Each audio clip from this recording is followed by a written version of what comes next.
flappers on the oven.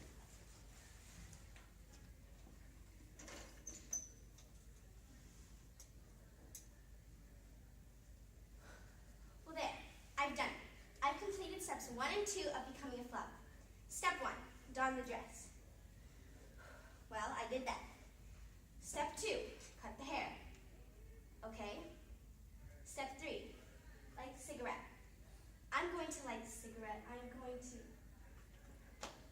I'm not so sure about this anymore.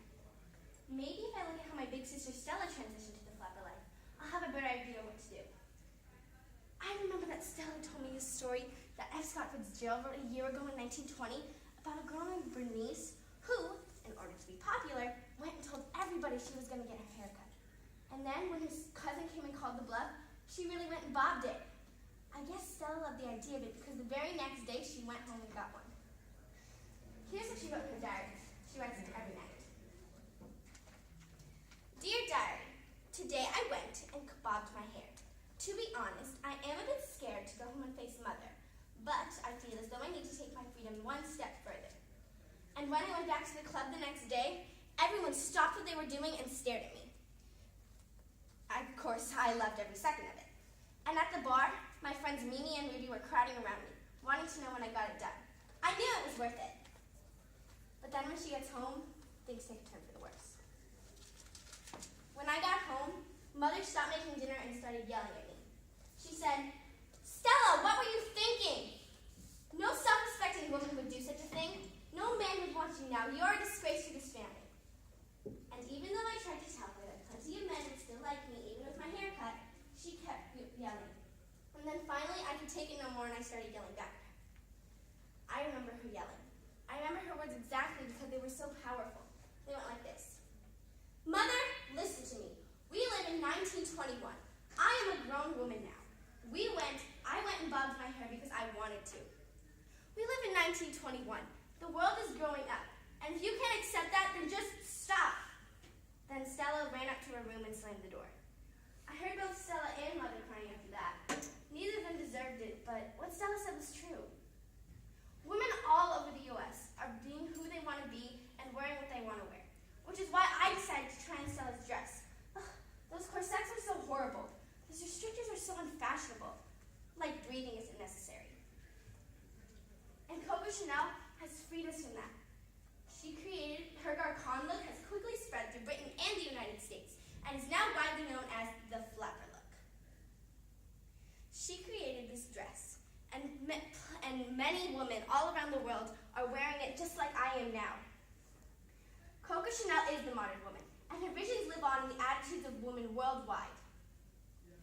While the Victorian fashion is divided a woman's body into two different sections, the upper and lower, Chanel found symmetry between the chest, waist, and butt.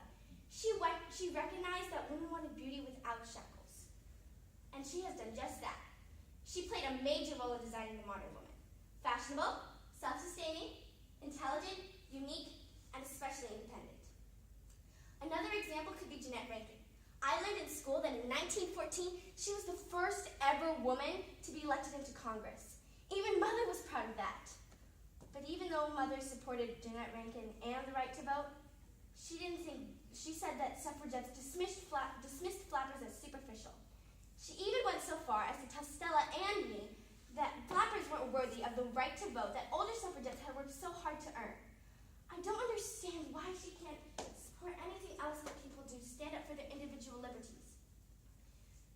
In fact, I found a letter that Stella's friend sent her on her dresser.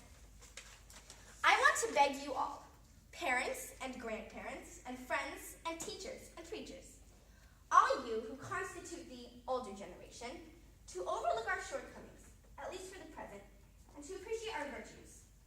I wonder if it ever occurred to any of you that it requires brains to become and remain a successful flapper. Indeed it does. It requires an enormous amount of self-cleverness and energy to keep going at the proper pace. It requires self-knowledge and self-analysis. We must know our capabilities and our limitations. We must be constantly on the alert. Attainment of flapperhood is a big and serious undertaking. Brains, you repeat skeptically? Then why aren't they being used to better advantage? Yes, that is exactly it. Do you know who is responsible for all of this energy being spent in the wrong directions? You, grandparents and friends and teachers and preachers, all of you. The war, you cry. It is the effect of the war. Yes, and it is you who set the example there. But this is my point.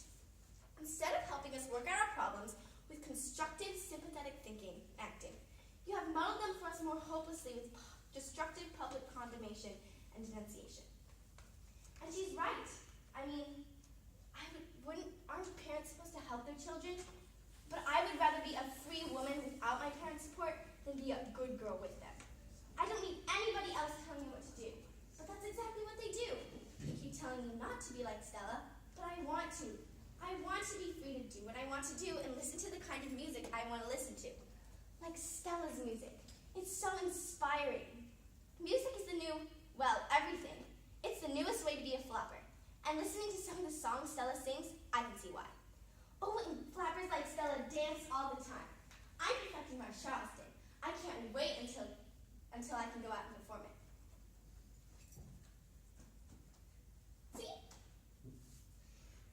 See, women all over the U.S. are making the same decision I am.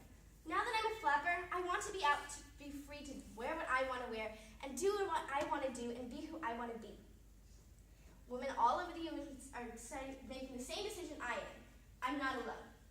And now I'll go and exchange ideas that I have with my flappers and other girlfriends, and maybe they'll do the same things with me. I can't wait.